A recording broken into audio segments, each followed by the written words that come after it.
کون سے گناہ کی معافی کس طرح ہوتی ہے، کس گناہ میں صرف توبہ کرنا کافی ہے، اور کون سے گناہ وہ ہیں جس میں توبہ کرنا کافی نہیں ہے بلکہ اس کا ازالہ بھی کرنا پڑتا ہے، اس کا بدلہ بھی دینا پڑتا ہے۔ توجہ کے ساتھ آسان الفاظ میں اس کی ڈیٹیل سمجھ لیں۔ سب سے پہلے یہ بات سمجھ لیں کہ ایک گناہ وہ ہوتا ہے کہ جو بندے کا اور اللہ کا آپس کا معاملہ ہوتا ہے، اس میں کسی تیسرے کا عمل دخل نہیں ہوتا۔ جیسے مثال کے طور پر کسی بندے نے نماز نہیں پڑھی، اس کی نماز قضا ہے۔ اب نماز قضا ہونے میں اس کا معاملہ بندے کا اللہ کے ساتھ ہے۔ اب اگر اس نے توبہ کرنی ہے تو اس کے لیے کسی اور سے معافی مانگنا، کسی اور کو بدلہ دینا، کسی اور سے کوئی معاملہ کرنا اس پر لازم نہیں ہے۔ صرف اتنا کافی ہے کہ اللہ کی بارگاہ میں اس نے توبہ کرنی ہے، سچی توبہ اللہ کی بارگاہ میں کرے، لیکن جو کام اس نے کیا، جو گناہ اس نے کیا، اس کا ازالہ کرنا اگر ممکن ہے تو وہ بھی کرے گا۔ جیسے کہ مثال کے طور پر نماز اگر اس نے قضا کر دی ہے تو اب اس نماز کو قضا پڑھا جا سکتا ہے، ادا کیا جا سکتا ہے، تو لہٰذا وہ اس نماز کو قضا پڑھے گا، اللہ کی بارگاہ میں توبہ بھی کرے گا نافرمانی کرنے کی وجہ سے کہ نماز کو جس وقت میں پڑھنا تھا اس وقت میں اس نے ادا نہیں کیا، نہیں پڑھا، تو اللہ کی بارگاہ میں اس چیز کی توبہ بھی کرنی ہے اور سچی توبہ کرنی ہے اور آئندہ کبھی نہ کرنے کا پکا وعدہ کرنا ہے، اور یہ جرم جو ہوا، یہ گناہ جو ہوا، اس پر ندامت کا اظہار بھی کرنا ہے اور ماننا ہے کہ مجھ سے غلطی ہو گئی۔ تو معافی اللہ سے مانگنی ہے اور اس کا ازالہ کرنا چونکہ ممکن ہے جیسے نماز کا، تو نماز کو قضا پڑھنا ہے۔ جیسے فجر کی چھوٹ گئی ہے، ظہر کی چھوٹ گئی ہے، یا کئی مہینوں کی، کئی سالوں کی چھوٹی ہوئی ہیں، تو اپنی قدرت کے مطابق ان کو ادا کرنا وہ سٹارٹ کرے۔ ایک بات۔ دوسری بات، جیسے مثال کے طور پر روزوں کو لے لیں، زکوٰۃ کو لے لیں، کہ کسی بندے نے روزے نہیں رمضان کے رکھے، تو اب اس میں بھی توبہ اس نے اللہ کی بارگاہ میں کرنی ہے، اور اس کے ازالے کے لیے قضا روزے رکھنا چونکہ ممکن ہے تو قضا روزے بھی رکھے گا۔ اسی طرح کوئی اور گناہ مثال کے طور پر کر لیے ہیں، ان کی قضا تو ادا نہیں کی جا سکتی، لیکن وہ معاملہ بندے کا اور اللہ کا ہے کہ اس نے اللہ کی نافرمانی کی، گناہ اس نے کیا، لیکن ان کا ازالہ کرنا ممکن نہیں ہے، ازالہ ان کا نہیں ہو سکتا۔ اب ایسی صورت میں اللہ کی بارگاہ میں توبہ کرے گا تو اس کا کسی اور بندے کے ساتھ، کسی اور کے ساتھ کوئی معاملہ نہیں ہے، اللہ کی بارگاہ میں ہی اس نے سچی توبہ کرنی ہے۔ تو بات اصل ایک ہو گئی کہ اگر اللہ کی نافرمانی کی ہے، کسی تیسرے بندے کا اس میں عمل دخل، کوئی معاملہ نہیں ہے، تو اللہ کی بارگاہ میں ہی سچی توبہ کرنی ہے، اور اس عمل کا، اس گناہ کا اگر ازالہ کرنا ممکن ہے تو ازالہ کرنا ہے، اگر ازالہ کرنا ممکن نہیں ہے تو پھر ازالہ نہیں کریں گے، لیکن توبہ ہر صورت میں اللہ کی بارگاہ میں کرنی ہی کرنی ہے۔ ازالہ تب کہ کرنا اگر ممکن ہے، جیسے نماز کا، روزہ کا، زکوٰۃ کسی نے کئی سالوں کی نہیں دی ہوئی، تو اب 10 سال 15 سال گزر گئے تو اللہ کی بارگاہ میں توبہ بھی کرے گا، اور جتنے سالوں کی زکوٰۃ بنتی ہے چونکہ وہ اس پر قادر ہے دینے پر، ممکن ہے دینا، ازالہ کرنا ممکن ہے، تو لہٰذا وہ جتنے سالوں کی زکوٰۃ بنتی ہے وہ زکوٰۃ بھی ادا کرے گا۔ تو ایک بات یہ ہو گئی۔ دوسری بات یہ ہے کہ اگر اس کا تعلق کسی بندے کے ساتھ ہو، مثال کے طور پر کسی کی چوری کی ہے، ڈکیٹی کی ہے، قتل کیا ہے، اس طرح کے معاملات اگر ہیں کہ اس میں حقوق العباد، عام لفظوں میں جیسے ہمارے ہاں بولا جاتا ہے، ایک حقوق اللہ اور ایک حقوق العباد۔ حقوق اللہ کی مختصر پہلے میں وضاحت کر چکا ہوں، وہ حقوق اللہ ہو گئے، اور حقوق العباد یہ ہیں کہ اس کا تعلق ہے تو اللہ کے ساتھ ہی، کہ اصل میں وہ احکامات سارے ہم پر نافذ کرنا، احکامات ہم پر لازم کرنا، وہ معاملہ اللہ کا ہی ہے۔ اللہ چاہے تو معاف فرما دے، اللہ چاہے تو ان احکامات کو ہم پر پابند لازم نہ قرار دیتا، ہمیں ان احکامات کا پابند نہ کرتا، لیکن اللہ پاک نے پابند کیا، ہم پر احکامات لازم کیے، تو حقیقی طور پر ان کا مالک ان احکامات کا اور ان کا اختیار اللہ کی ذات کے پاس ہی ہے، لیکن اللہ پاک نے وہ اختیار بندوں کو دیا ہے۔ حقوق العباد کے معاملے میں،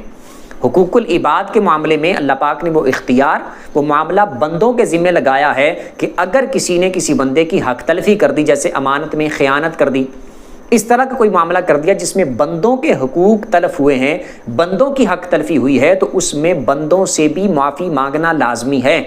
یعنی ایسا نہیں ہوگا کہ بندے کی حق تلفی کی ہے اور اللہ کی بارگاہ میں گڑ گڑا کے توبہ کری جا رہا ہے، لمبی لمبی نمازیں پڑھتا ہے، نوافل ادا کرتا ہے، صدقہ خیرات کرتا ہے، لیکن جس کی حق تلفی کی تھی، معاملہ حقوق العباد کا ہے، تو جتنی مرضی اللہ کی بارگاہ میں توبہ کرتا رہے، جب تک اس بندے سے معافی نہیں مانگتا، جب تک وہ بندہ معاف نہیں کرتا، تب تک اس کے گناہوں کی معافی نہیں ہوگی۔ اور یہ بات یاد رکھیں، دنیا میں معافی مانگنا یا بندے کو راضی کرنا یہ آسان ہے بنسبت آخرت میں راضی کرنے کے۔ کہ یہ کہ آخرت میں اس بندے کو راضی کیا جائے تو وہاں پر بہت بڑا مشکل ہوگا اس بندے کو راضی کرنا، کیونکہ وہاں پر نفسا نفسی کا عالم ہوگا، ہر ایک کو اپنی اپنی پڑی ہوگی، ہر ایک کو نیکیاں چاہیے ہوں گی، ہر ایک کو یہ پڑا ہوگا کہ مجھ پر اتنے میرے ذمے پر گناہ موجود ہیں، کسی طرح اس سے برات ہو جائے، کسی طرح اس سے رخصت مل جائے، کسی طرح ان گناہوں سے چھوٹ مل جائے، کسی طرح یہ دوسرے کے ذمے ڈال دیے جائیں، وہ تو اس لیے ہوگا۔ تو وہاں پر اگر اس طرح کا معاملہ ہو گیا، اس سے معافی مانگنا اور پھر حقوق العباد اس سے معاف کروانا، تو وہاں تو بڑا مشکل ہوگا۔ جیسے نبی پاک علیہ السلام کی ایک حدیث موجود ہے کہ میری امت کا مفلس کے بارے میں نبی پاک نے فرمایا کہ مفلس کون ہے، سب سے زیادہ مفلس کون ہے، تو اس کے بارے میں نبی پاک علیہ السلام نے ارشاد فرماتے ہوئے ارشاد فرمایا کہ مفلس وہ ہے کہ جو قیامت کے دن نمازوں کے ساتھ، روزوں کے ساتھ، زکوٰۃ کے ساتھ، حج کے ساتھ اس طرح آئے گا، لیکن اس نے کسی کی حق تلفی کی ہوگی، کسی کو گالی دی ہوگی، کسی پر تہمت لگائی ہوگی، کسی کے ساتھ اس طرح کا معاملہ کیا ہوگا، یعنی حقوق العباد والا معاملہ اس کے ساتھ ہوگا، تو ایسی صورت میں اس کی جتنی نیکیاں ہوں گی وہ ان بندوں کو منانے کے لیے، ان کو راضی کرنے کے لیے ان کو دی جائیں گی، اور اگر اس کی نیکیاں ختم ہو گئیں اور تب بھی ان کے وہ معاملات جو حقوق العباد والے تھے وہ پورے نہ ہوئے، تو ان کے گناہ اس بندے کے ذمہ ڈال دیے جائیں گے، تو یہ سب سے زیادہ مفلس ہے۔ تو قیامت کے دن تو ایسا معاملہ ہوگا، تو قیامت کے دن اس بندے کو راضی کرنا بہت مشکل ہوگا، بہت زیادہ مشکل ہوگا، اور بہت سارے ایسے ہوں گے اللہ پاک ان کے درمیان صلح فرما دے گا اور وہ راضی بھی ہو جائیں گے، آپس میں اس طرح کے معاملات ہو جائیں گے، لیکن بڑا مشکل ہوگا وہاں پر راضی کرنا۔ اس لیے یہیں پر حقوق العباد کا خاص طور پر خیال کرنا چاہیے۔ اگر کسی کے ساتھ ایسا مسئلہ ہوا، کسی کو اگر تکلیف دی ہے، ایذا دی ہے، کسی کے ساتھ ناحق کوئی معاملہ کیا ہے، کسی کی حق تلفی کی ہے، امانت میں خیانت کی ہے، گالیاں کسی کو نکالی ہے، کسی کو برا بھلا بولا ہے، کوئی بھی اس طرح کا معاملہ ہے، تو اس سے معافی مانگ لی جائے۔ اپنے آپ کو نیچے گرانا بھی پڑے تو گرا لیا جائے، جھکنا پڑے تو جھک جایا جائے، اس سے معافی مانگ لی جائے، اس کو راضی کر لیا جائے۔ یہاں پر اگر راضی ہو جائے گا تو آخرت میں پھر وہ مصیبت گلے نہیں پڑے گی جتنی مشکل والا کام آخرت میں ہوگا۔ تو یہ دو طرح کے معاملات ہیں، ایک تو یہ حقوق العباد والے معاملے میں اللہ کی بارگاہ میں توبہ کرنی ہی کرنی ہے، کیونکہ اللہ پاک نے اسے منع فرمایا۔ جیسے امانت میں خیانت اگر کسی نے کی ہے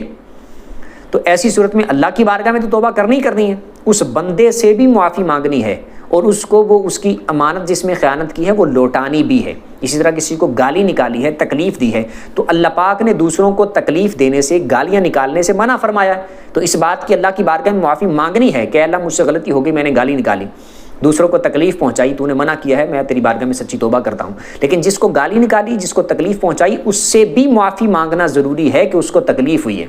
اس کی حق تلفی ہوئی ہے۔ تو حقوق العباد والے معاملے میں اس بات کا خاص خیال رکھنا ہے۔ حقوق اللہ بھی اپنی جگہ پر ان کی بڑی اہمیت ہے، حقوق العباد کی بھی اپنی جگہ پر بڑی اہمیت ہے کہ جب تک بندہ معاف نہیں کرے گا تو اللہ پاک بھی معاف نہیں کرے گا۔ حالانکہ اللہ چاہے تو معاف کر سکتا ہے، سارا اختیار اللہ کا ہے، لیکن اللہ نے یہ اختیار اپنے بندوں کو دیا ہے، تو ہمیں اس کا پاس رکھنا ہے۔ امید کرتا ہوں کچھ نہ کچھ سمجھ آ گئی ہوگی، پھر بھی اس میں سے اگر آپ کو بات سمجھ نہ آئی ہو تو کمنٹ پر اپنا سوال پوچھ سکتے ہیں۔ ویڈیو جس کو اچھی لگی ہو ویڈیو کو لائک کر دیں، چینل کو سبسکرائب کر دیں، بیل آئیکن پر پریس کر دیں، اور جو فیس بک پیج پہ دیکھ رہے ہیں تو فیس بک کو فالو کر لیں۔ انشاءاللہ اسی طرح اسلامی مسائل پر ویڈیوز آتی رہیں گی۔ اللہ پاک آپ سب کو سلامت رکھے، سارے خوش رہیں، آباد رہیں۔ السلام علیکم۔